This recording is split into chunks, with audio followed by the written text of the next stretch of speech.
Bonjour à tous, nous allons commencer notre live. Je vous attends.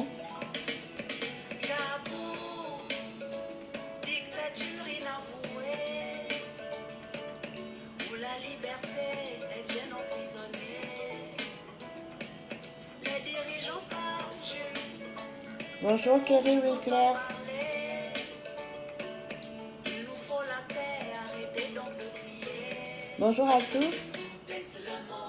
N'hésitez pas à partager le live. Bonsoir Lucien Joseph.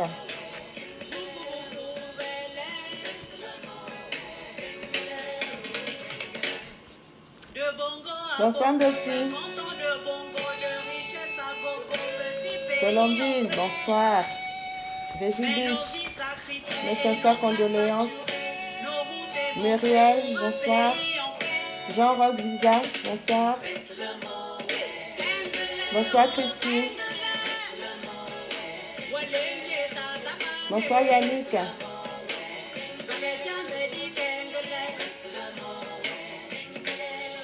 Bonsoir Dossi. Non, je ne vois pas ta main, Thierry, mais toi tu vois la mienne alors. Salut. Bonsoir Jean-Alain Koumba Moussavou. Claude Mag, bonsoir.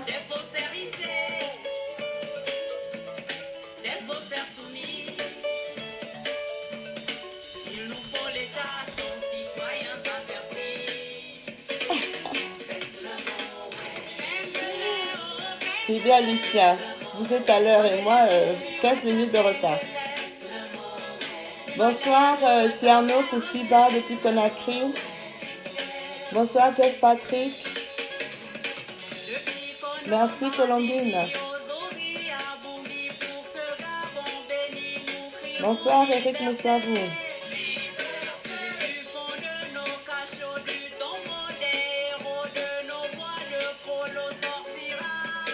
Bonsoir Elsa Leslie. Tecle, bonsoir.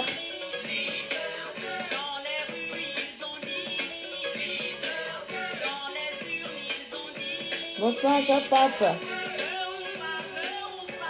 Dossier, on gère, on fait aller. Il y a des situations dans la vie qu'on est obligé d'assumer, on n'a pas le choix. Merci beaucoup Vénitia. Bonjour Nathanaël.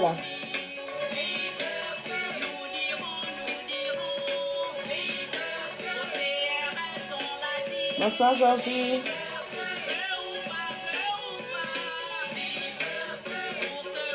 Bonsoir Rémi. Bonsoir Nadia. Bonsoir Adjovi. Bonsoir à tous et merci d'être fidèles au rendez-vous. Merci d'être connectés. Je ne serai pas longue aujourd'hui. Vous savez la situation par laquelle nous passons en ce moment. Dans ma famille, dans ma belle famille, nous sommes doublement endeuillés, 2 fois en 2 mois. Nous sommes 2 fois endeuillés. Le 11 août dernier, mon mari a perdu son frère aîné. Et le 11 octobre, il perd sa sœur aînée. Et tout ça, ce sont les raisons aussi pour lesquelles on se bat. Parce que ma belle-sœur est tombée malade, mais elle n'avait pas de médicaments. On nous a clairement dit à l'hôpital qu'il n'y avait pas de médicaments pour sa pathologie, qu'il fallait qu'on se batte pour la faire venir en France, pour la soigner en France ou à l'étranger. Donc, on s'est organisé pour qu'elle vienne en France. Malheureusement, on a pris 3 semaines pour faire les papiers, pour acheter les billets d'avion et tout ce qu'il fallait faire. Mais en 3 semaines, elle n'a pas eu de soins. Donc, malheureusement, elle est décédée au moment où elle devait voyager. Elle devait voyager jeudi dernier pour être en France vendredi. Et on nous a fait comprendre qu'elle était trop fatiguée pour voyager le jeudi et qu'elle voyagerait peut-être cette semaine. Et malheureusement, le vendredi, elle est décédée. Donc, voici pourquoi nous nous battons. On nous dit qu'on a des hôpitaux, mais il n'y a pas de médicaments. On ne peut pas soigner nos parents et c'est récurrent aujourd'hui au Gabon. Vous regardez, que ce soit sur les réseaux sociaux ou ceux qui arrivent à avoir l'union, vous voyez que tous les jours, les pages nécrologiques ne font que se multiplier dans l'union. Et c'est par série de 2, de 3, dans une même famille. On perd l'oncle, la tante, le cousin, le frère. On ne sait plus où mettre la tête. Et c'est pour cela que nous nous battons. Il faut que les Gabonais arrivent à se soigner correctement chez eux. Tout le monde n'a pas la possibilité d'avoir l'avion médicalisé qui vous emmène à Rabat ou qui vous amène à Londres pour aller faire les examens. Et donc, pour ceux qui sont sur place, chaque pays, chaque citoyen a le droit de se soigner correctement. Et ce, d'autant plus que le Gabon en a les moyens. Le Gabon a vraiment les moyens de faire en sorte que nous ayons des hôpitaux de qualité. Je me rappelle de cette histoire que j'ai lue aussi sur Facebook, une jeune femme qui a perdu son enfant dans un hôpital et à qui on a demandé de prendre l'enfant entre ses mains pour libérer le lit pour un autre malade, en attendant qu'on vienne la chercher avec son enfant décédé. Donc elle a dû porter son enfant décédé dans les bras et sortir de l'hôpital dans ces conditions-là. C'est plus qu'inhumain ce que les Gabonais vivent. Et c'est dommage que certains pensent peut-être que c'est de la rigolade. Je vois parfois des gens qui viennent mettre sur Facebook, oui, vous êtes là-bas en France, occupez-vous de vos affaires, mais si nous étions égoïstes, effectivement, on s'occuperait de nos affaires, parce que nous, ici, nos enfants sont soignés. Moi, j'ai un fils qui a eu besoin d'une greffe de moelle osseuse à un moment de sa vie. La greffe de moelle osseuse a coûté plus de 220 000 euros. L'État français a tout pris en charge. 220 000 euros, c'est quoi?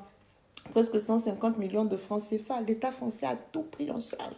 Concernant mon fils, quand mon fils a eu 5 ans, quand on est arrivé en France, il avait 2 ans et demi. Quand il a eu 5 ans, j'ai reçu un courrier du centre qui suit les enfants pour me dire qu'il fallait que je l'emmène pour qu'on lui fasse tous les examens. On a passé une journée là-bas. On lui a fait tous les examens psychologiques, motricité, dentaire, vision, tout. Quand mon fils a un rendez-vous à l'hôpital, l'hôpital m'envoie le SMS. Madame, n'oubliez pas de nous amener l'enfant tel jour à telle heure. Et je ne peux ne pas. Si je ne me pointe pas à l'hôpital avec mon enfant, c'est un signalement aux services sociaux. Que l'enfant, là, les parents ne l'ont pas amené à l'hôpital alors qu'il a un suivi médical régulier. Voilà ce que nous voulons voir au Gabon. Que les enfants gabonais soient pris en charge. Que les Gabonais, quand ils sont malades, ne commencent pas à gratter la tête que, mon Dieu, où est-ce que je vais aller trouver l'argent des médicaments? Qui va m'aider? Mais ils savent que quand ils vont à l'hôpital, on les prend entièrement en charge. Et le Gabon est capable d'offrir ça à ses compatriotes. Le Gabon en a les moyens. Le Gabon en a véritablement les moyens. Et le thème que j'ai donné à mon live d'aujourd'hui, j'ai parlé d'impunité, responsabilité et complicité. Et j'ai fait circuler un visuel où je parlais de Wally et je disais que le Gabon ne peut pas être la terre de tous les maux. Le Gabon ne peut pas être la terre de tous les maux. Au Gabon, le régime en place a banalisé le vol. Les détournements de deniers publics font partie de l'ADN de ce régime. Tous ceux qui sont aux affaires, ont des détournements de fonds sur l'ordre. C'est la pratique. Nous le savons tous. Il y a des statistiques qui le disent. L'un des rares rapports émis par la Commission nationale de lutte contre l'enrichissement illicite a bien pointé des détournements de fonds.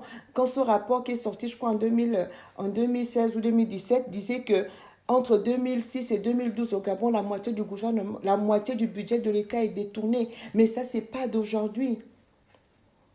De nombreux rapports le disent. De nombreuses études ont montré que l'argent de l'État gabonais ne sert pas aux Gabonais. Le Gabon se retrouve avec une dette de plus de 5 000 milliards, près de 5 000 milliards de francs CFA.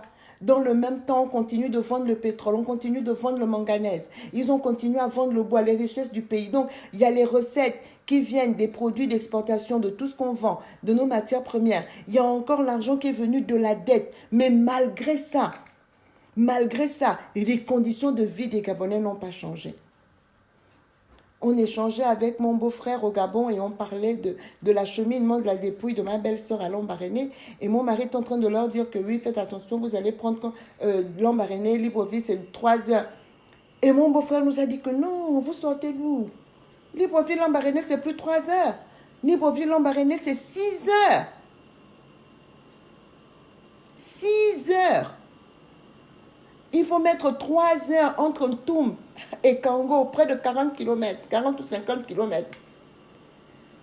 3 heures parce que la route n'a pas été faite. Donc, en 10 ans d'Ali Bongo, où sont les projets? Où sont les réalisations? Il n'y a pas de route. Voici la rentrée scolaire qui arrive. Je n'ai rien entendu sur les écoles, à part les promesses. À part les promesses, il n'y a rien qui se fait.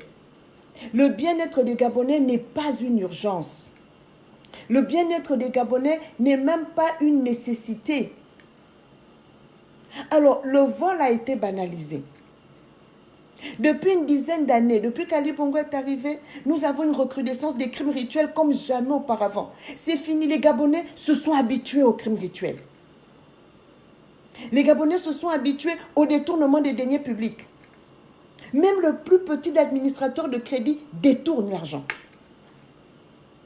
C'est normal, puisque depuis le sommet, tout le monde vole. Aujourd'hui, le vol est banalisé, institué en mode de gouvernance. Les crimes rituels se sont ajoutés. Les Gabonais aujourd'hui, les crimes rituels font partie aujourd'hui de la société gabonaise, de la vie sociale gabonaise. Ce ne sont plus des faits, des faits rares, les crimes de sang, abus fétichistes. Ces crimes-là qui devaient être simplement enfin, un crime, c'est quelque chose de rare, d'occasionnel, qui ne se produit pas tout le temps. Mais au Gabon, les crimes rituels sont monnaie courante. Les crimes rituels sont devenus le quotidien quasiment des Gabonais. Une semaine ne passe pas sans qu'on découvre un corps mutilé quelque part. Les Gabonais se sont aussi habitués. Les Gabonais se sont habitués. Et voilà que d'autres phénomènes apparaissent. Depuis 10 ans, comme je l'ai écrit dans mon livre Gabon, pourquoi j'accuse? Les gens sont libres de croire en ce qu'ils veulent. Ils sont libres de choisir leurs croyances. Le Gabon, jusqu'à preuve du contraire, est une république laïque, avec une liberté de culte, liberté d'association. Mais on a érigé l'appartenance à la franc-maçonnerie comme un critère pour avoir des responsabilités dans la société, comme un critère pour pouvoir avancer, comme un critère de réussite sociale. La compétence ne suffit plus. Donc aujourd'hui, beaucoup de Gabonais sont devenus francs-maçons, non pas par conviction, mais par opportunisme, parce que la franc-maçonnerie aujourd'hui, c'est où tu es franc-maçon pour progresser dans la société ou dans l'entreprise. Si tu ne l'es pas, tu ne vas nulle part. Donc aujourd'hui, les Gabonais sont contraints de devenir francs-maçons s'ils veulent avoir une place dans l'administration gabonaise ou dans les entreprises gabonaises. On est parti de la franc-maçonnerie. Ce que je vais dire n'a rien à voir avec une quelconque homophobie ni quoi que ce soit. Les gens sont libres. Si quelqu'un veut devenir homosexuel, que c'est son choix, il est libre de faire ses choix. Après, les choix que l'on fait dans la vie, on les assume. Même Dieu dit, je mets devant toi la vie et la mort, choisis la vie afin que tu vives. Si quelqu'un choisit la mort, Dieu respectera son choix. Donc les gens qui veulent être homosexuels, si c'est leur choix, c'est leur choix. Mais aujourd'hui au Gabon, ils ont érigé l'homosexualité en critère de compétence pour avoir une place dans la société. Donc pour avoir une place, il faut que tu sois franc-maçon. Il faut que si tu es un homme, tu te fasses sodomiser. Et c'est cette façon de se faire sodomiser, c'est juste pour prendre l'ascendant sur les gens, pour les avilir, pour leur faire perdre leur dignité. Tout ça là, les Gabonais marchent. J'ai lu quelque part qu'il y a quelqu'un qui a dit à l'autre que « Ah, laisse ça, le plus dur, c'est la première fois que tu as mal. Après, tu n'as plus mal. » Ils ont accepté, ils sont rentrés dedans. Sans parler de l'homosexualité, abus fétichiste, les Gabonais sont rentrés dedans. Combien de jeunes filles m'écrivent pour me dire qu'aujourd'hui, le harcèlement sexuel est institué dans l'administration, dans les entreprises au Gabon. Un de mes fils,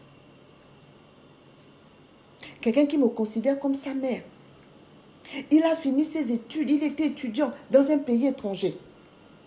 Il était là-bas avec sa petite copine. Ils ont même fait un enfant. La petite copine est rentrée au Gabon avec un master 2 dans une spécialité qui fait que cette fille ne peut pas chômer. Mon fils m'a écrit, quasiment en pleurant, en me disant, maman Laurence, elle est rentrée au Gabon pour chercher du travail. Et qu'est-ce qu'on lui a proposé? Deux chefs d'entreprise l'ont appelé pour lui dire que si tu veux le poste, tu dois coucher. Il y en a même un qui lui a dit, tu dois coucher avec moi 4 fois si tu veux le poste, sinon tu rentres chez toi. Plusieurs autres jeunes dames m'ont fait les mêmes témoignages. Ça veut dire que nous sommes dans un pays où tout ce qui porte atteinte à la dignité des populations est banalisé. Aucune réaction. Et pourtant, ce sont les mêmes qui parlent de la décennie de la femme. Ce sont les mêmes qui pensent, qui font croire qu'ils se soucient des populations. Ce n'est pas possible. Le Gabon ne peut pas devenir la terre de tous les maux quand même. Un seul pays. Le vol est institué. Je vous ai raconté la dernière fois que j'ai fait un voyage avec un diplomate d'un pays de l'Afrique de l'Ouest qui me disait que non, madame, non, pardon. Les autorités gabonaises abusent. Les autres politiciens mentent, mais les vôtres là, non, vous avez le pompon. C'est pas possible. Un seul pays, le vol, le meurtre, l'homosexualité, abus fétichiste, et dans le but de simplement avoir une promotion. Il faut, quand tu es un homme, te faire sodomiser. Le harcèlement sexuel pour les femmes. Quand tu es une femme, il faut coucher. Si tu ne couches pas, on ne veut pas te donner le travail. Tout ça là, un seul pays. Maintenant, on est quitté là-bas. La pédophilie aussi est là. La pédophilie est là. Voici depuis, nous sommes sur le dossier de la petite fille qui a été abusée par un homme politique, mais elle n'est pas la seule. Et ce qui choque dans ce dossier, c'est que ce monsieur avait déjà été signalé. Mais rien n'a été fait. Rien n'a été fait pour l'empêcher. On connaît les coupables. C'est comme les crimes rituels. Qui a déjà été arrêté pour un crime rituel? Qui a déjà été arrêté? Ils arrêtent les exécutants, mais jamais les commanditaires. Et nous en sommes, depuis qu'on parle de ces réseaux de pédophilie, depuis au moins le mois de mai, depuis l'année dernière, ça circule, réseau de pédophilie, on prend les petites filles, on leur propose des iPhones, on leur propose 1 million. Mais cette histoire est depuis un moment sur les réseaux sociaux. Elle est depuis un moment. Si ce monsieur, les dispositions avaient été prises, ne fût-ce que pour qu'il soit entendu, pour qu'il ait au moins peur de faire ce qu'il fait, on n'aurait peut-être pas eu le cas de Wally entre les mains aujourd'hui. Mais personne ne fait rien. Mais si vous vous levez pour dire qu'au Gabon, plus rien ne va, si vous dites simplement que vous n'êtes pas d'accord avec la manière dont le pays est géré, à ça, à coup sûr, vous finissez en prison. Vous finissez en prison. Landry Washington est en prison. Il n'a pas violé quelqu'un. Il n'a pas commis un crime. Parce que dans tous les pays du monde, le viol est un crime. Il n'a pas violé. Il a simplement dit ce qu'il pensait pour le bien de son pays. Landry est en prison depuis plus de 3 ans. Presque 3 ans. Oui, plus de 3 ans en août. Malgré le jugement qui devait le faire sortir, il est toujours en prison. Il est toujours là-bas. Pascal Oyougou est toujours en prison. Ils n'ont pas tué quelqu'un. Il n'a pas tué quelqu'un. Bertrand Zibi, pour avoir eu le courage de démissionner du PDG devant Ali Bongo en disant que la politique pour lui, ce n'est pas pour tuer les gens, ce n'est pas pour s'imposer au pouvoir à n'importe quel prix. Il s'est engagé en politique parce que pour lui, la politique consiste à développer le pays. Vu que même dans son village où il est député, il n'y a toujours pas d'eau, il n'y a toujours pas d'électricité, Bertrand Zibi a décidé de démissionner. Jusqu'aujourd'hui, Bertrand Zibi est en prison 3 ans passés. On veut lui coller des motifs qui ne tiennent pas la route. Bertrand Zibi n'est rien d'autre qu'un prisonnier politique. Bertrand Zibi est toujours en prison. Il est toujours là-bas. Prévan Gomo n'a pas tué quelqu'un. Prévan Gomo n'a pas insulté quelqu'un. Prévan Gomo a simplement fait une déclaration devant l'ambassade de France. Juste une déclaration. Privang Gomo est en prison. Le pauvre Yao l'Ivoirien, on allait l'attraper au QG de Jamping. On l'a accusé de vouloir hacker des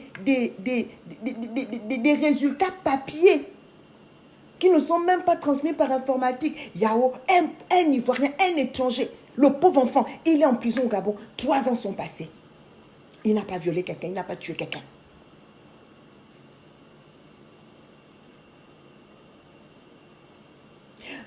Voici Grand Calais. Armel Mwenbin. Il a fait une déclaration. Ce monsieur a été enlevé en janvier 2018, séquestré pendant plus de 10 mois. Vous imaginez, sa femme, sa mère, sa famille, ses amis, personne n'avait de nouvelles. Tout le monde l'a cru mort. Il a été séquestré dans un bureau de l'administration gabonaise. Il en a fait une conférence de presse, il a parlé. Ceux qui l'ont enlevé n'ont jamais été inquiétés. Ceux qui l'ont séquestré, aucune inquiétude. Rien. C'est l'impunité la plus totale. On peut vous enlever du jour au lendemain. Parce qu'il a fait une déclaration. Il a retrouvé sa voiture en épave, en état d'épave. Il fait une déclaration. Il dit ce qu'il pense. Il dit qu'il n'est pas d'accord avec ce régime. Et qu'on ne peut pas continuer à traiter les Gabonais comme ça. Il se retrouve en garde à vue. Aujourd'hui, il se retrouve en prison, à la prison centrale, sans avoir été jugé. Il a été déféré en prison. Et qu'est-ce que le juge aurait dit? Parce que je n'y étais pas, puisque j'ai demandé des nouvelles. Le juge lui aurait dit que non, ce que tu as fait n'est pas très grave, mais bon, tu vas quand même aller passer 1 mois à la prison centrale pour outrage à chef d'État. Donc aujourd'hui,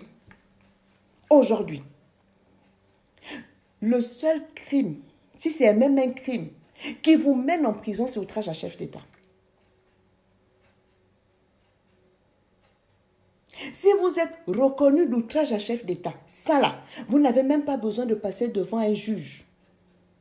Vous êtes directement à la prison centrale. Mais Alexis Ndouna peut violer des jeunes filles. Alexis Ndouna peut abuser de jeunes enfants. Parce qu'il a des accointances avec le pouvoir. Parce qu'il était le colistier de je ne sais qui. Lui, il peut continuer à circuler. Parce que là, maintenant, s'il est aux arrêts, d'après ce que j'ai cru lire, c'est à cause du tapage médiatique qui a été fait. Je suis allée sur le compte Twitter de Sylvia Bongo Ondimba. Pas un tweet sur le dossier de Wali. Pas un tweet. Pas un tweet contre les violences faites aux enfants. Pas un tweet contre le harcèlement sexuel dont sont victimes les femmes. Rien. Elle a tweeté pour la mort les condoléances les condoléances pour la mort de M. Jacques Chirac. Elle a tweeté pour tout et n'importe quoi. On se souvient du commandant Moussadji, qui avait simple Moussadji, qui avait dit pour s'être empêtré lui-même dans la lecture d'un communiqué. Il a déclaré « Je suis mort, je suis foutu ». Parce que ça témoigne. Ça témoigne du niveau de terreur qui règne dans ces forces de soi-disant l'ordre, dans ces forces armées. Où ils savent qu'à la moindre erreur par rapport au régime, votre vie peut être transformée en un enfer. Pour s'être trompé dans la lecture d'un communiqué, simplement, ce monsieur a eu la peur de sa vie. Il a dit « Je suis mort, je suis foutu ». Le lendemain, on nous a dit qu'il avait eu un AVC. Et le surlendemain, on a vu Sylvia Bongo Ondimba assise sur son lit d'hôpital en train de faire les photos. Parce qu'il aurait fait l'AVC. Et c'est quand qu'elle va voir la mère de Wali? C'est quand qu'elle va voir Wali? C'est quand qu'elle va voir Wali? C'est quand qu'elle va tweeter, au moins pour dire son indignation? Et toutes ces femmes qui sont dans le gouvernement, il paraît qu'il y a un ministre de la femme. C'est quand que vous faites des sorties pour vous indigner sur une question pareille? C'est quand que vous allez en parler? C'est quand que vous allez vous manifester?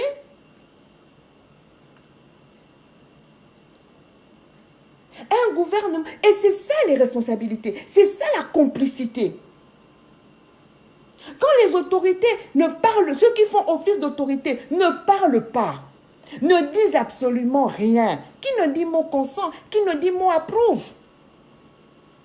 Dans d'autres pays, vu le tollé qu'a fait cette histoire, les autorités politiques seraient venues faire des déclarations, des condamnations. Le fameux procureur là, on l'aurait vu à la télévision s'auto-saisir de cette affaire.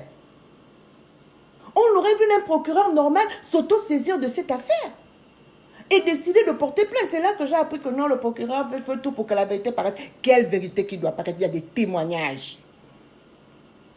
Et là, on tourne en rond. Et là, on tourne en rond. Ce n'est pas possible. Voilà pourquoi le mal est institué dans notre pays. Parce que le mal vient de la tête. Il y en a qui vont dire, oh non, vous voulez tout politiser. Non. Vous voulez que des gens s'indignent devant un viol quand ils ne se sont pas indignés devant des assassinats pour se maintenir au pouvoir? Pour se maintenir au pouvoir, ils tuent. Ils tuent. Ils ont tué avec des armes à feu. Et lorsqu'ils détournent l'argent, parce que j'entends souvent les gens qui disent, oui, non, on ne veut pas aller manifester, sinon on va mourir. Mais à chaque fois que tant que ce régime sera là, est-ce que vous comptez tous ceux qui meurent dans les hôpitaux parce qu'il n'y a pas de médicaments, parce que l'argent qui aurait dû acheter les médicaments a été simplement détourné? Est-ce que vous comptez tous ceux qui meurent dans des accidents de voiture simplement parce que la route n'a jamais été faite comme elle aurait dû être faite? Est-ce que vous comptez tous ceux qui meurent de maladies dues au stress, de maladies dues aux mauvaises conditions de vie? Est-ce qu'on compte tous ces gens-là? Ces gens-là tuent. Ils tuent, donc ils sont les premiers responsables. Donc ils ne peuvent pas s'indigner devant un viol. Qu'est-ce qu'un viol? Eux-mêmes, ils violent les gens tous les jours. Qui sodomisent les autres pour les faire entrer dans leur secte? Ce n'est pas eux. Qui proposent aux femmes de coucher pour avoir des postes? Ce n'est pas les mêmes. Et vous voulez qu'ils s'indignent pour le dossier Wali? Ils ne vont pas s'indigner.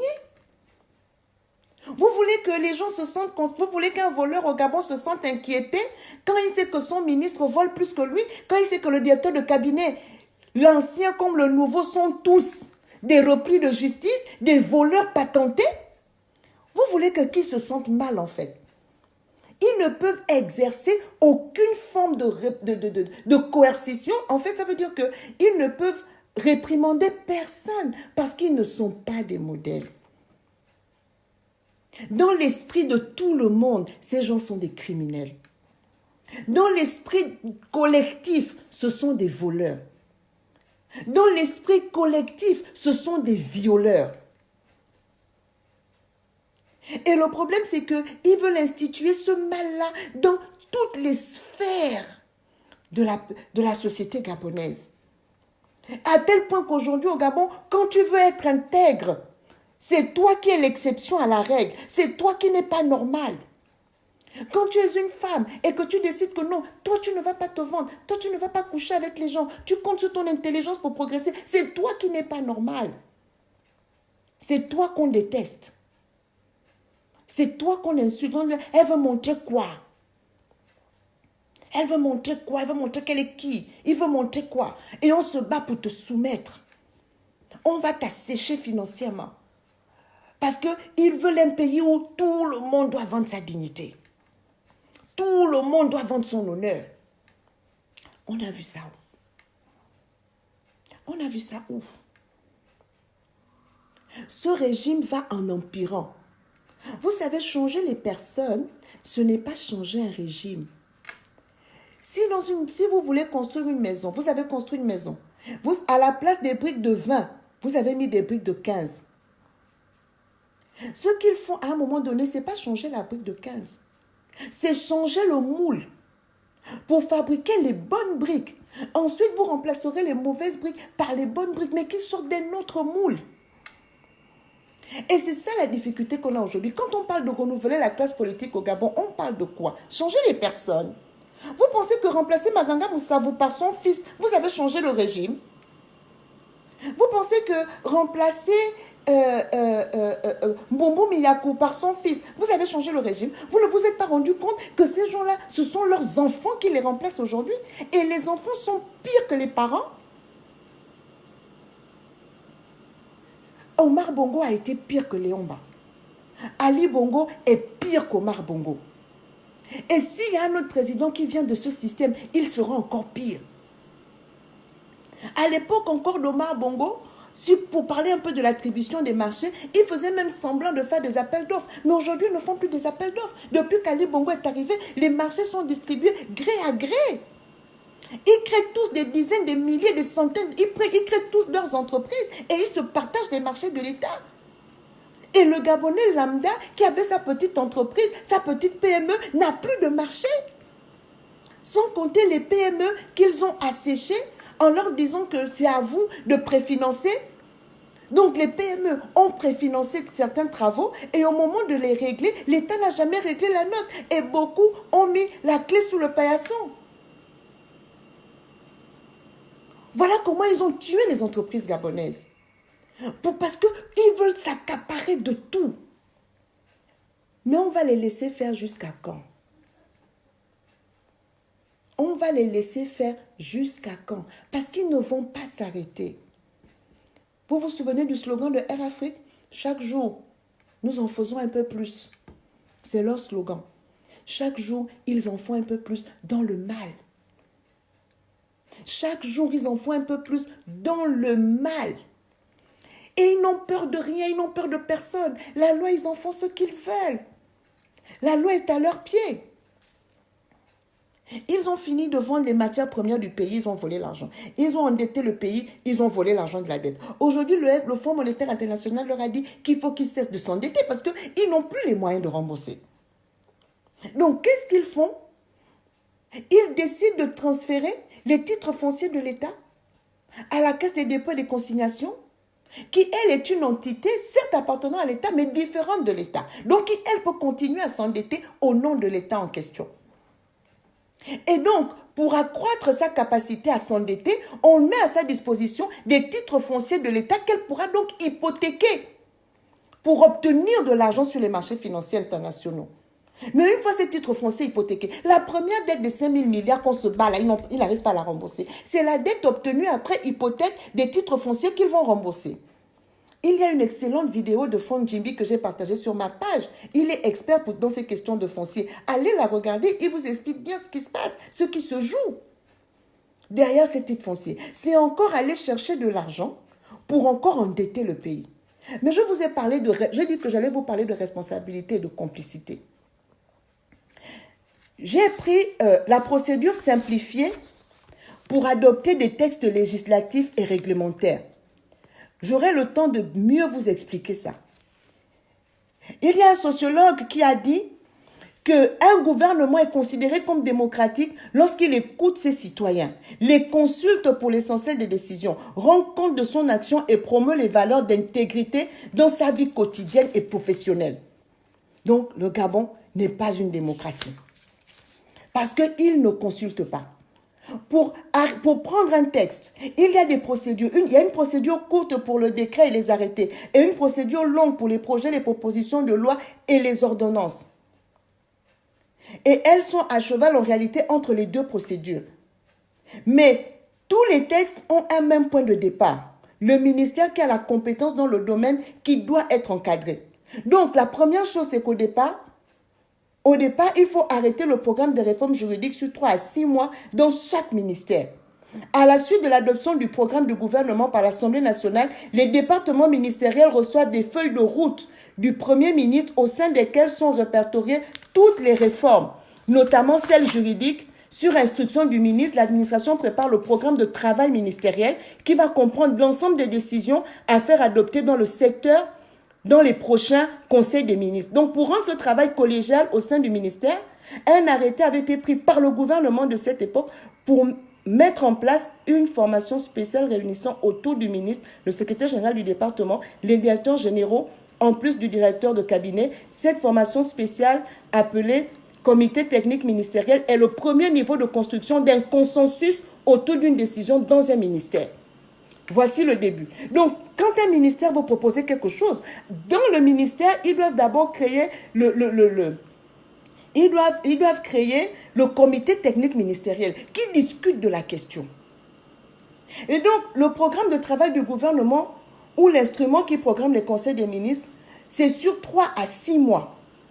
Ensuite, le secrétaire général du gouvernement reçoit l'ensemble des programmes de travail ministériels et il va élaborer le programme de travail du gouvernement qui arrête, après adoption du Premier ministre, le programme de réforme à faire adopter sur les 3 voire 6 prochains mois.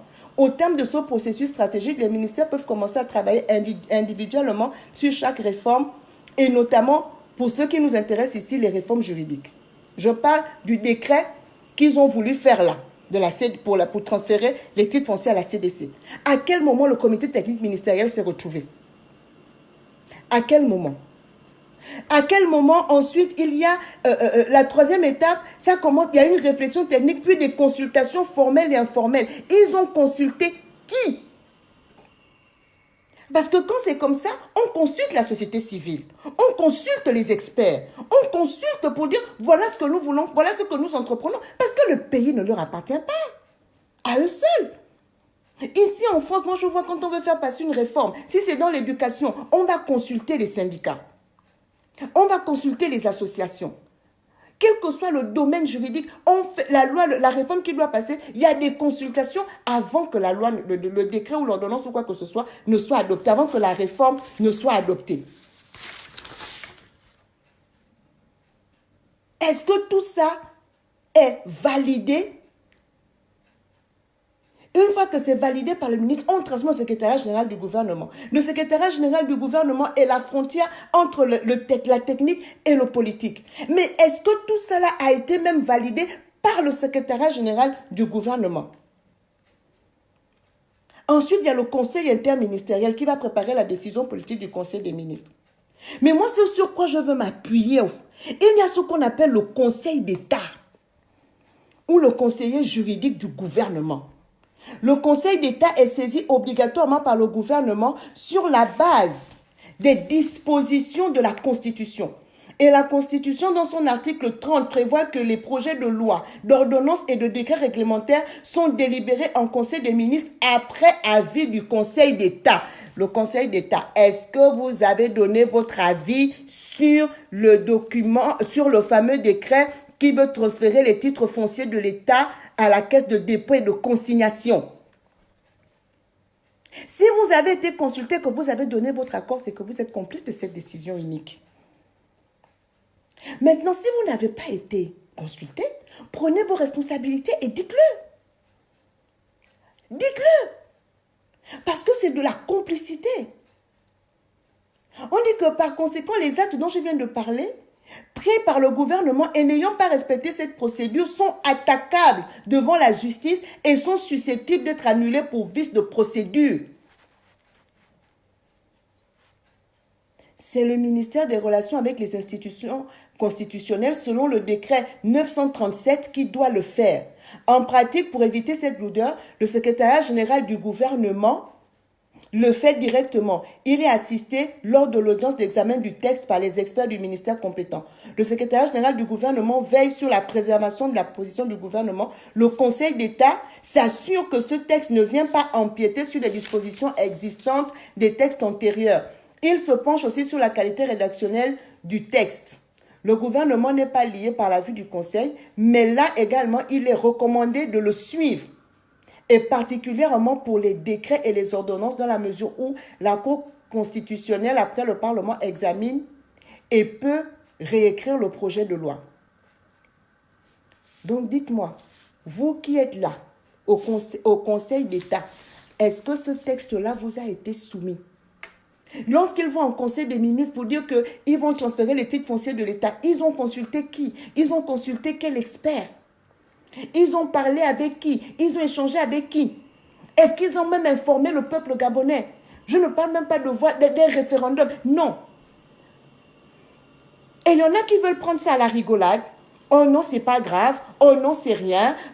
Il faudra juste faire attention. Mais vous parlez de qui là? D'un gouvernement mafieux qui braque un pays depuis 50 ans? Depuis qu'Ali Bongo est là, le Gabon n'a jamais été autant pillé que par ces gens-là? C'est d'eux dont on parle. C'est eux qui vont se permettre d'aller hypothéquer les terres du pays. Comme Franck Djembi l'a si bien expliqué, s'il faut placer des terres, mais les multinationales et tout ça, les fonds de pension étrangers, ils ne sont pas intéressés par le foncier urbain. Ils ne vont pas être intéressés par Atibonsos, ou par Kingele, ou par Venez voir. Ils vont être intéressés par les forêts. Ils vont être intéressés par les terres là où ils savent qu'il y a des richesses en dessous. Et l'État est libre de s'octroyer des titres fonciers là-dessus et de les gager. Et nous, on fait quoi derrière? Et nous, on fait quoi derrière ça? Nous ne pouvons pas continuer de regarder. Il est temps que le peuple, véritablement que le peuple se mobilise. Je vous le dis, chaque jour, ils en font un peu plus. Le vol est déjà institué. L'homosexualité est instituée. Le mensonge est institué. Le harcèlement sexuel, il est là. Vous n'êtes même plus libre de vos croyances. Vous êtes, quelles que soient vos croyances, on va vous obliger à être franc-maçon. Et même quand on vous oblige à être franc-maçon, ils vont même choisir pour vous la loge dans laquelle vous devez rentrer. Parce qu'il faut aller faire allégeance. Ça veut dire que ces gens-là veulent nous déposséder de tout. Ils se sont accaparés les richesses du pays. Ils veulent nous déposséder de notre dignité, nous déposséder de notre humanité, nous déposséder de nos valeurs, pour finir par nous déposséder de nos terres. Et on regarde. Et on regarde. Et on estime que tout va bien. Vous-même, quand vous regardez vos conditions de vie, les pluies ont recommencé à Libreville, au Gabon. Quand vous voyez vous-même les inondations dans lesquelles vous êtes, quand vous voyez les conditions dans lesquelles vos enfants vont bientôt repartir à l'école, pour certains s'asseoir à même le sol, on dit quoi, chers compatriotes? Les femmes, quand on touche au fruit de vos entrailles, quand on touche à l'enfant d'une autre femme, comme cela a été fait, comme ils le font depuis là, même vous ne réagissez pas. Ou bien les associations de femmes là, vous voulez encore politiser l'affaire. Vous voulez encore aller vous mettre derrière un ministre qui va vous dire que oui, on vous donne les pagnes et puis on vous donne les regards pour aller manifester. Parce que quand on va vous appeler demain pour aller courir, ou bien quand on va vous appeler parce qu'on vous a donné un t-shirt avec 5 000, vous allez partir. Mais quand c'est pour dénoncer les conditions de vie, les abus sur vos enfants,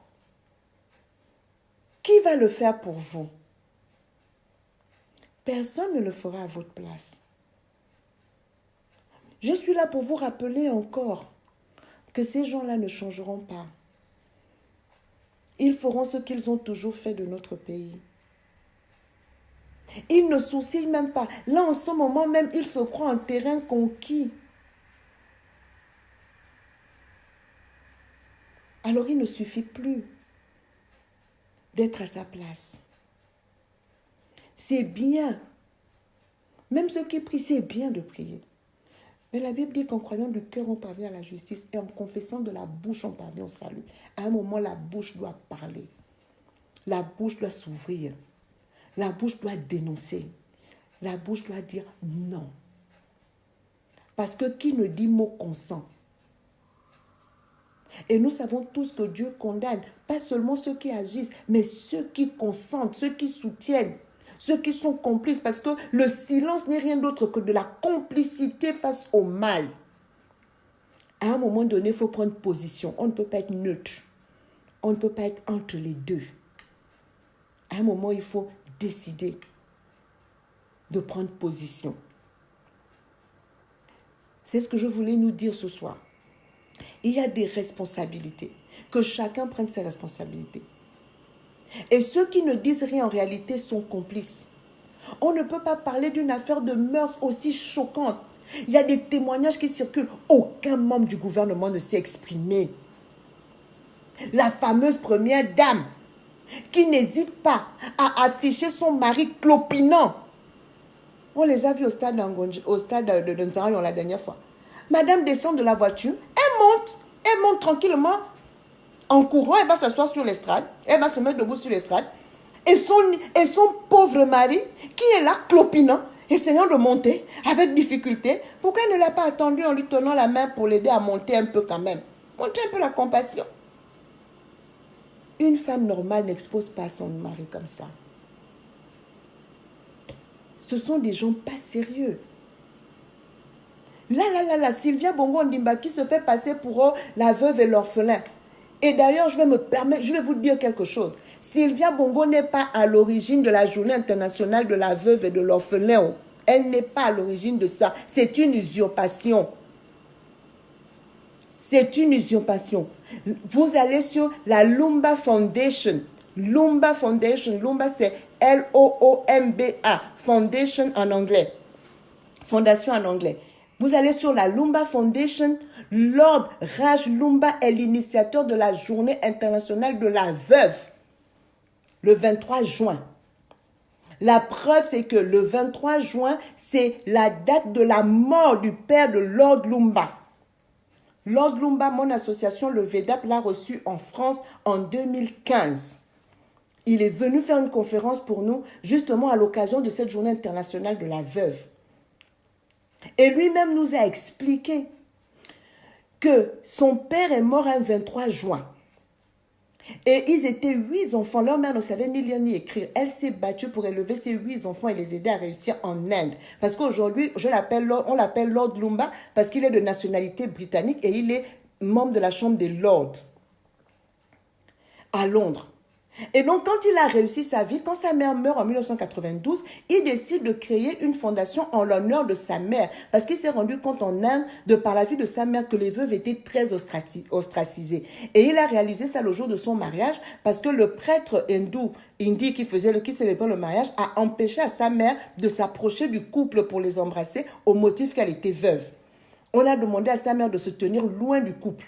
Et il a réalisé à quel point sa mère avait pu être ostracisée pendant toute cette vie. Donc, quand sa mère meurt en 1992, il crée la journée internationale de la veuve.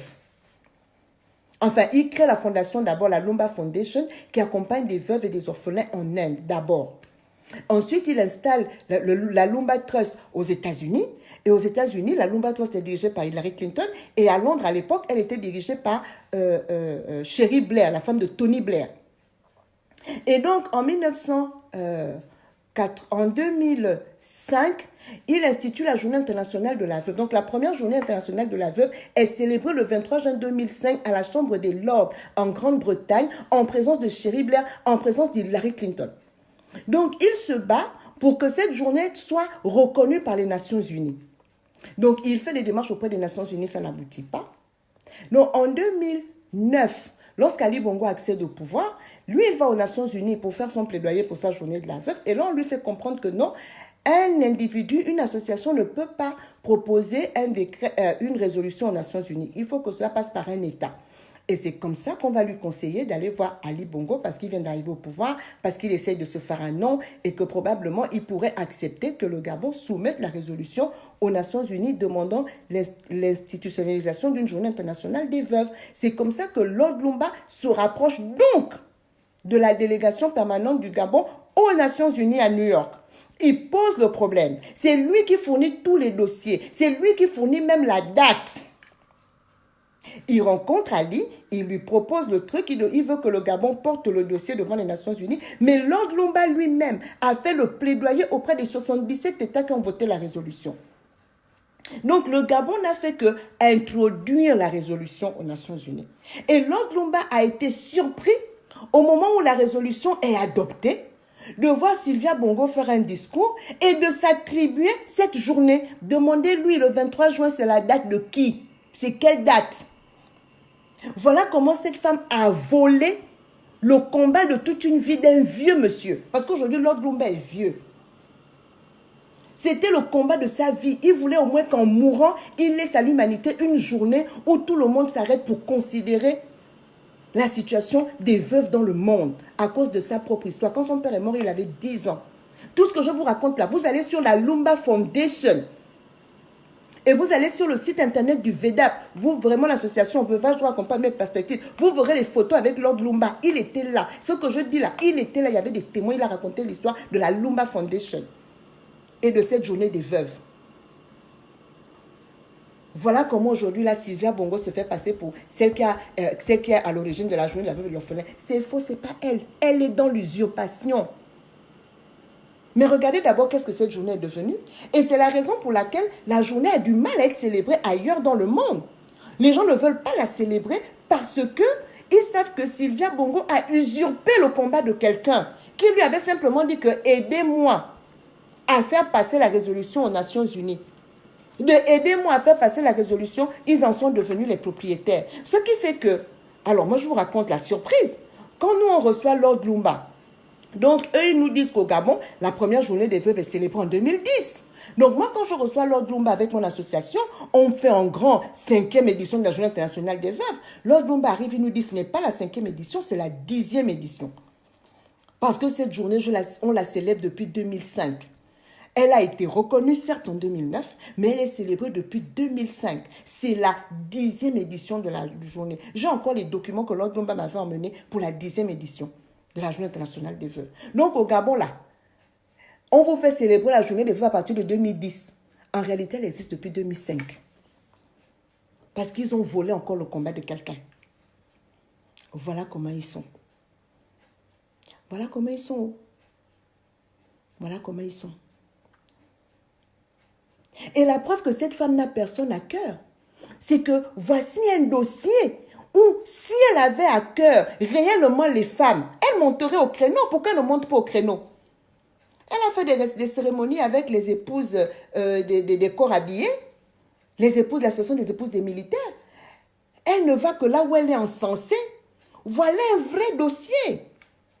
Les femmes au Gabon sont victimes de harcèlement sexuel. Les jeunes filles sont violées. Des mineurs. Pas un tweet de Sylvia Bongo. Pas un tweet. Allez sur sa page Facebook, il n'y a rien. C'est comme si rien ne se passait. Mais ils vont vous dire qu'ils sont dans la décennie de la femme. Ils vont vous dire qu'ils sont là. Non, non, trop c'est trop en fait. Trop c'est trop. Ils vous vendent le vent. Vous savez très bien qu'ils montent. Et je veux vraiment saluer la mobilisation qu'il y a eu autour du dossier Wali. Vraiment. Les femmes qui se sont mobilisées. Mais ne nous mobilisons pas que pour Wali. Ne nous mobilisons pas que pour Wali. Parce que Wali est arrivé, parce que ces gens-là sont installés dans une impunité depuis toujours. Alexine Ndouna était convaincue qu'on va lui faire quoi? Si on veut parler peu et parlons bien, qu'est-ce que Jean-Boniface Assélé a fait dans le Gabon? Jean-Boniface Assélé a toujours été un pédophile. Et pour bien assouvir sa pédophilie, Jean-Boniface Assélé avait carrément ouvert un établissement secondaire. IPS, Institut privé d'enseignement secondaire, qui est devenu lycée Djoué Dabani. Mais quand je me suis renseignée sur ce qui s'y passait, c'était horrible. Moi, je connais des femmes à qui Assélé a fait des enfants alors qu'elles avaient 16 ans. Et qu'elles étaient élèves à Djoué Dabani, IPS à l'époque.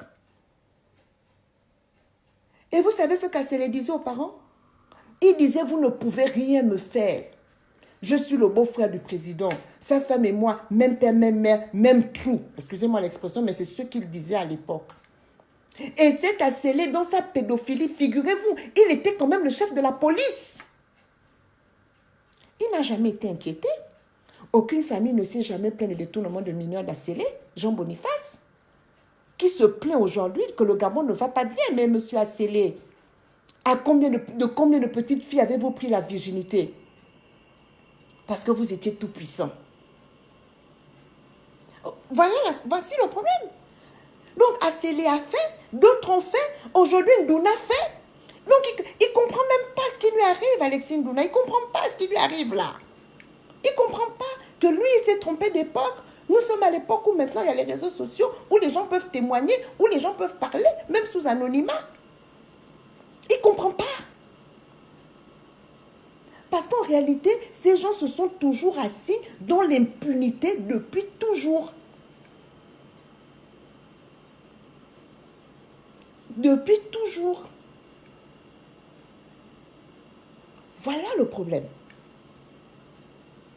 Et donc, c'est contre cette impunité-là que nous devons lutter. Mais vous pensez qu'on va lutter contre l'impunité comment? Si on garde au pouvoir les gens qui sont là par la fraude, par le meurtre, par le sang, par l'arrogance, par le manque de respect aux populations, par la dépravation des mœurs, en foulant au pied toutes sortes de valeurs de notre pays.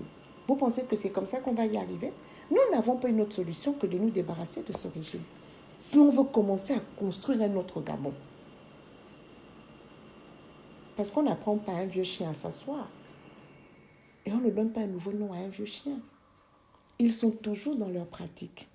Et ils ne les changeront pas. Ça fait 10 ans qu'Ali Bongo est là. 10 ans qu'ils volent, que le Gabon empire. Mais à l'heure qu'il est, ils continuent de faire leur nomination saugrenue, de nommer des chiens, comme ils avaient dit eux-mêmes qu'ils peuvent faire d'un chien ministre et d'un ministre un chien. Mais pour l'instant, c'est plus l'inverse. C'est plutôt des chiens, on a l'impression, à qui ils donnent des postes, des gens qui n'ont aucune espèce de réelle compétence. Juste par clientélisme pour se partager les postes parce qu'on est l'enfant d'eux, la fille d'eux, le frère d'eux, l'enfant d'eux. Et le pays s'enlise dans la misère et dans la crise. Voilà un peu ce sur quoi je voulais nous entretenir ce soir. Et dire qu'en fait, notre pays est assis. Ces gens-là sont assis dans l'impunité depuis trop longtemps. Ils sont convaincus d'être en terrain conquis. Ils sont convaincus que personne ne peut rien leur faire en fait. Comme on a parlé fort là, nous avons fait le bruit pour Wali. Ils vont faire semblant pour Alexis Ndouna.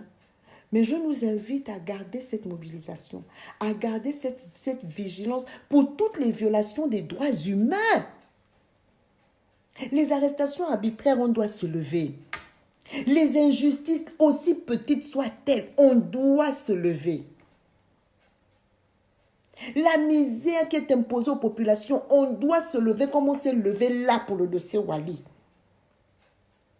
Parce que si on ne se lève pas, nous n'allons pas nous débarrasser de ces gens aussi facilement. Nous n'allons pas nous débarrasser d'eux aussi facilement. Et il est temps que chacun prenne ses responsabilités. La juge a collé à Yomba. On l'a mise de côté juste parce qu'elle a dit que la requête d'appel à agir était recevable. On l'a sanctionnée. Juste à cause de ça. Entre-temps, ceux qui humilient Ali Bongo, c'est ceux qui le pavanent dans le monde entier, clopinant comme il est là. Réduit à rien. Comme un pantin. C'est ça qui est humiliant. Mais comme on n'a pas les mêmes valeurs, et que ce qui importe pour eux, c'est juste de faire semblant pour vouloir continuer à rester au pouvoir, mais nous devons leur montrer qu'ils se sont trompés de génération. Et que grâce à nos réseaux sociaux, là, nous allons continuer à nous battre. Stéphane Zeng avait fait un live dans lequel il vous a donné un numéro de téléphone WhatsApp qu'il faut appeler pour signaler. Le détournement des mineurs est monnaie courante au Gabon. Ils ont toujours fait ça depuis Omar Bongo. Ils ne se sont pas arrêtés. Ils ne se sont pas arrêtés. C'est nous aujourd'hui parce que grâce aux réseaux sociaux, on arrive à avoir des informations qu'on n'avait pas. Mais ils ne le font pas depuis aujourd'hui. Ils ne le font pas depuis aujourd'hui. Et tous ceux qui se taisent, quelque part, vous êtes complices.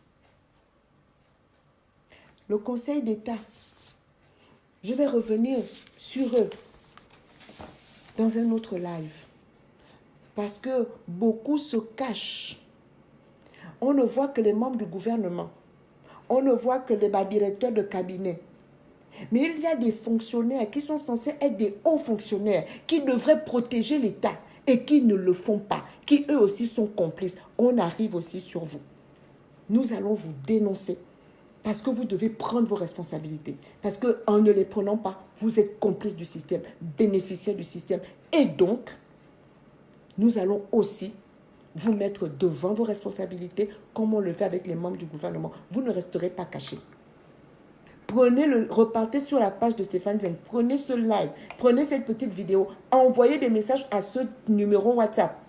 Si vous avez des preuves que vous êtes victime de harcèlement sexuel, que vous êtes victime de quoi que ce soit d'injuste de la part de qui que ce soit, envoyez-nous les informations.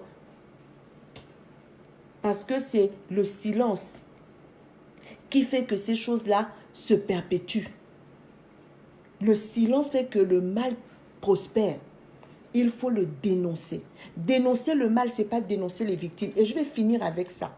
J'ai vu une liste passer. Voici les femmes qui sont sorties avec Alexine Douna. J'ai dit, je suis désolée, c'est de l'abomination. On ne fait pas ça. Qui a dressé cette liste? C'est porter atteinte à la vie privée de ces femmes. C'est porter atteinte à leur dignité. Et dans cette liste-là, s'il y a des mineurs, ce n'est pas normal. On doit protéger les victimes. Ces femmes ont été victimes d'Alexine Douna. Pourquoi les exposer? Alors j'ai échangé sur un forum WhatsApp avec quelqu'un qui a dit « Oh, c'est pour que les gens qui les connaissent aillent se faire dépister. » J'ai dit « Mais dans ce cas, qu'on affiche la liste de tous les séropositifs du Gabon et du monde. » Comme ça, avant d'avoir une relation avec quelqu'un, on va consulter le fichier mondial des séropositifs. Ça ne se fait pas, ça. On n'expose pas les victimes. Et c'est comme le fameux visuel qui est passé avec une fille, je ne sais pas si c'est elle ou Ali, sur lequel c'est écrit « Avoir des relations sexuelles avec quelqu'un de plus âgé que vous expose à des maladies. » Mais vous êtes sérieux là? C'est ça le message à faire passer? Et quelle est la responsabilité de celui qui a des rapports sexuels avec des mineurs? C'est quoi le problème? Un mineur, retenez-le, un mineur n'est jamais consentant dans une relation sexuelle. Tant que c'est un mineur, c'est un détournement de mineur.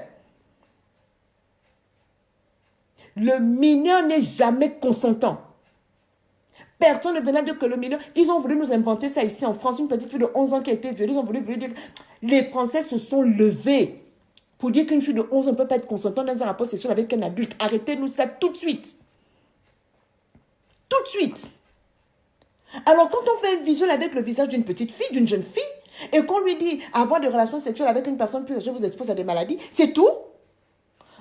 Parce qu'avoir des rapports sexuels avec quelqu'un d'autre n'expose pas à des maladies?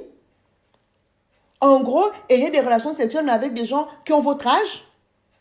Et quelle est la responsabilité de la personne plus âgée? Elle est là le droit d'avoir des relations sexuelles avec des enfants. Ça ne l'expose pas à des maladies. Ça l'expose à la prison parce que c'est un criminel. C'est un criminel. Et c'est ça la dictature. Faire passer les victimes pour des bourreaux et les bourreaux pour les victimes. On aurait fait un visuel avec le visage d'Alexine Douna et de marquer dessus avoir des relations sexuelles avec des mineurs, fait de vous un criminel et vous expose à la prison à perpétuité. Voilà le visuel qui aurait dû circuler. Voilà le visuel qui aurait dû circuler, mais pas le visage avec une petite fille. Et donc on veut rendre coupables les jeunes filles parce que si elles ont des rapports avec les jeunes, c'est leur faute à elles et pas la faute des vieux qui viennent les solliciter. Vous vous rendez compte un peu de la perversité du truc? Et après, on part de là. On sort une liste de noms de femmes. On ne sait pas d'où elles viennent. Voilà, elles sont sorties avec Alexine Douna. Il faut s'en méfier. Mais vous êtes sérieux? Vous êtes sérieux? Et sur cette liste, il y a des mineurs. Vous imaginez le mal que vous leur faites? On doit protéger les victimes. On doit protéger les victimes. Et c'est ça, quand tout est renversé dans un pays. C'est ça la dictature. Aucune valeur n'est à sa place. Aucune valeur n'est à sa place. Et vous avez des personnes qui se disent partisans du changement, qui publient ce genre de liste, qui les diffusent sans en voir la dangerosité, sans voir la méchanceté qui est derrière, sans voir la perversité qui est derrière ce genre de fausses campagnes qui visent plus à protéger les bourreaux et à exposer les victimes. Il faut qu'on soit sérieux.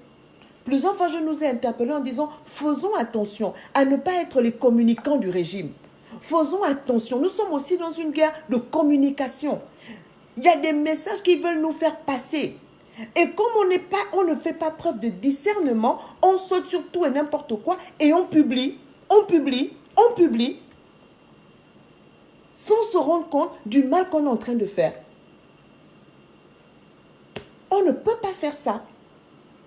Il y en a qui n'hésitent pas à partager le visage de Wally. Moi, je ne l'ai jamais vu. On partage le visage, on partage des audios où elle parle, donc on peut reconnaître sa voix. Mais c'est quoi votre problème, en fait? C'est quoi le problème? Faisons attention. On ne répare pas des injustices en commettant d'autres injustices. C'est pas possible.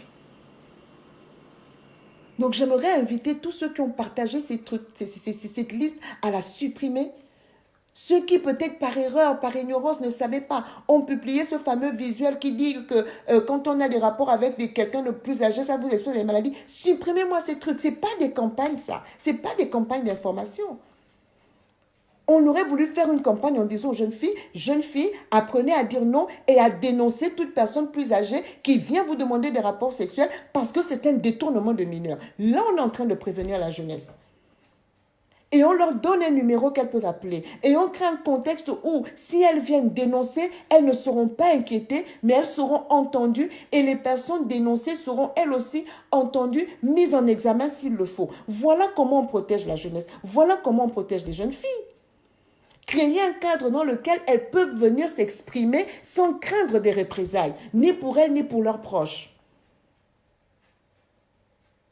Alors on ne fait pas tout ça et on veut faire des campagnes bidons pour à nouveau salir les victimes et détourner l'attention des bourreaux. Soyons vigilants. Soyons vigilants par rapport à toute cette communication-là. Il faut vraiment qu'on soit vigilant. Mais je nous encourage à continuer de mettre la pression pour protéger nos jeunes filles, pour protéger nos enfants, pour protéger notre société en général. Les libertés doivent être préservées. Ce n'est pas normal que la seule chose aujourd'hui qui mène les gens en prison, c'est outrage à chef d'État. Il faut libérer les prisonniers politiques. Zibi doit sortir, Pascal Oyougou doit sortir, Landry doit sortir. Yao doit sortir. Privangomo doit sortir. Grand Calais doit sortir. Ils n'ont rien à faire en prison. Ils n'ont rien fait. Les Alexine Ndoula doivent rentrer en prison si sa culpabilité est prouvée. Et tous les autres qui sont là, tous les voleurs en col blanc, tous doivent finir en prison. Ils doivent répondre de leurs crimes. Il y en a marre que ce soit les innocents qui sont en train de payer, que les victimes soient traitées comme des bourreaux et que les bourreaux, on veuille les innocenter ou qu'on veuille banaliser ou qu'on veuille faire accepter aux gens l'inacceptable. Merci Maud, j'oubliais Crépin-Dieckey. Crépin doit sortir, Crépin n'a absolument rien fait. Vous imaginez qu'on soupçonne Crépin d'avoir mis des tags sur un mur à Lambaréné. On le soupçonne d'avoir tagué. C'est pour ça qu'il est en prison. Mais pour Alexine Ndoula, qui est citée, il a fallu que toute la toile se lève, que les Gabonais s'indignent. J'ai vu des personnes que je n'imaginais même pas qu'elles avaient un engagement dans la société, se lever, pousser des coups de gueule sur Internet. Là, maintenant, on nous dit que oui, on est allé, on va l'arrêter, on va machiner. Il faut qu'on arrête. Et le jeune de Génération Wise, son nom m'échappe, le jeune de Génération Wise, qui lui aussi est toujours en prison injustement. Et ils ne sont pas seuls, il y a d'autres anonymes qu'on ne connaît pas, qu'ils ont arrêtés dans des manifestations, et même depuis 2016, qui croupissent là-bas en prison sans jugement.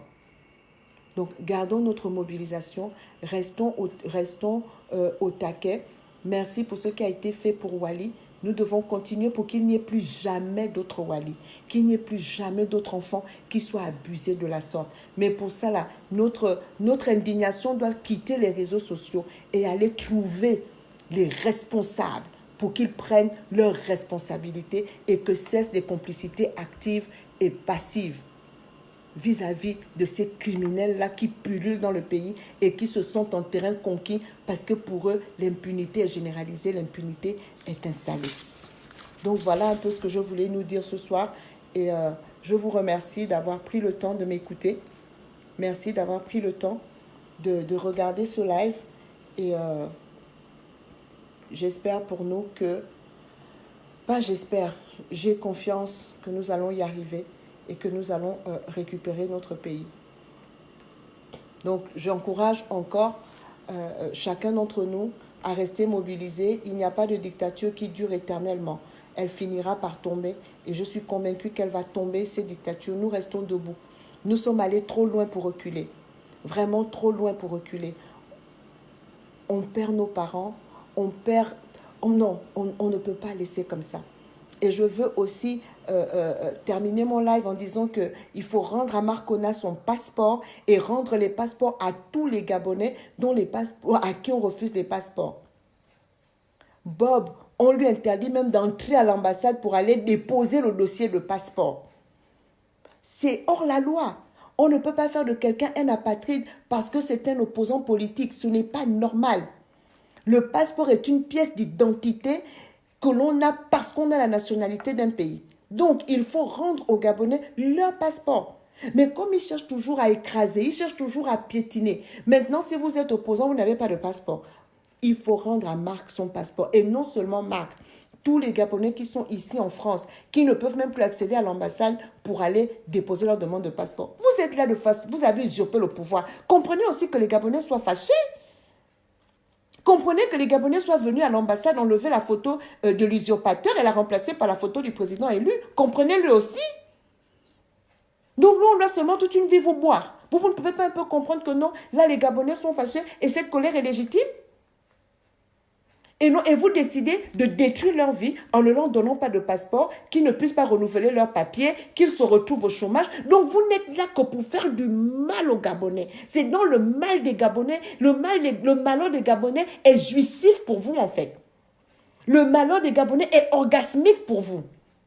Plus vous leur faites du mal, plus vous jouissez. Ça vous fait plaisir quoi. Et vous vous prenez pourquoi à la fin? Vous avez vu la dernière assemblée générale des Nations Unies? Les présidents africains ont parlé devant des salles vides. Personne n'est venu les écouter. Les présidents, les autres, les Européens, les machins, la salle était pleine comme ça. Pourquoi? Parce qu'à la face du monde, vous n'avez pas de valeur. Tout le monde sait que vous êtes là parce que vous opprimez vos peuples, parce que vous pillez vos propres États. Donc vous n'avez aucune espèce de valeur. Quand vous êtes devant la communauté internationale, ils ne vous respectent pas. Vous pensez qu'ils pouvaient faire ça devant Nelson Mandela? Ils se mettaient tous à genoux devant Nelson Mandela, tous étaient là. Mais ils ne prendront pas la peine de venir vous écouter. Parce que vous n'avez pas de dignité, vous n'avez pas de poids. Et ça pourquoi? Parce que vous êtes au pouvoir de la mauvaise manière. Vous êtes au pouvoir de la mauvaise manière. Il faut comprendre le temps dans lequel nous sommes aujourd'hui. C'est l'ère des peuples. Acceptez de passer votre tour. Laissez l'Afrique être construite. Laissez le Gabon être construit comme il devrait l'être. Ça va profiter à tout le monde. Ça va profiter à tout le monde. À vos enfants, aux enfants de vos enfants. Ça va vous profiter à tous. On ne va pas les chasser du Gabon. Quand on va récupérer le Gabon et qu'on va construire les routes, les hôpitaux, les écoles, ça va vous profiter à tous. Nous ne ferons pas comme vous, qui confisquez les biens d'un pays pour aller investir dans d'autres pays. Et qui après venez naviguer avec vos 4x4 au milieu des trous et des routes qui sont inondées comme si vous traversiez je ne sais pas, des rivières tous les jours. Il faut qu'on arrête ça. Il faut qu'on arrête ça. Donc voilà, merci beaucoup à tous d'avoir regardé ce live. Je vous suis reconnaissante pour ces quelques temps de partage. Donc je ne voulais pas laisser passer, ne rien dire, ne pas m'indigner. J'ai vu tellement de choses passer. J'ai vu, voilà, que je voulais dire non, on ne fait pas ça. On protège les victimes, on ne les expose pas. On s'indigne pour Wally, c'est tout à fait juste. On n'a pas à comparer les causes. Mais je veux nous inviter à nous indigner tout autant pour toute forme de violation des droits de l'homme, toute forme de violation de nos libertés fondamentales. Ils veulent aujourd'hui brader notre terre. Nous avons lancé la campagne Touche pas à ma terre. Adhérez à la campagne. Prenez juste l'image, mettez-la en photo de profil, faites des tweets. Relayer les vidéos, relayer tout ce qui est fait par rapport à cette campagne. Il faut qu'on montre au monde que nous ne sommes pas d'accord, que même celui qui voudra acheter, même s'il ne retire pas leur décret, mais ceux qui voudront acheter doivent avoir peur et se dire que ce qui a été fait, il y a des vices de procédure, les Gabonais ne sont pas d'accord, les Gabonais reviendront dessus demain, les Gabonais vont nous faire la vidéo si on va acheter leur terre. C'est ça le but. Que nous devons montrer au monde entier que si quelqu'un s'azale à venir placer son argent là, il va trouver les Gabonais sur sa route. C'est pour ça qu'il faut que nous participions tous à la campagne, que nous affichons tous cette image en photo de profil, que nous la tweetons, que nous la mettons sur Instagram, signer les pétitions. Il y a une pétition qui passe contre les violences faites aux enfants. Il y a une pétition pour la campagne Touche pas à ma terre. Nous sommes dans tous ces combats-là. Tous ces combats-là sont les nôtres. Il n'y en a pas un qui passe avant l'autre. Il n'y en a pas un qui est au-dessus de l'autre. Tout ça, ce sont nos combats. Donc, mobilisons-nous autant pour l'un que pour l'autre parce que c'est de notre avenir dont il s'agit. C'est de notre pays dont il est question. Notre pays est beau, notre pays est magnifique. Mais nous devons l'arracher des mains des braqueurs pour que désormais, aux yeux du monde et des nations amies, le Gabon immortel soit digne d'envie. C'est le sens de notre bataille. C'est le sens de mon engagement. Et je sais que je ne suis pas seule. Vous êtes tous avec moi. Que Dieu nous garde et que Dieu bénisse le Gabon. À bientôt. Merci.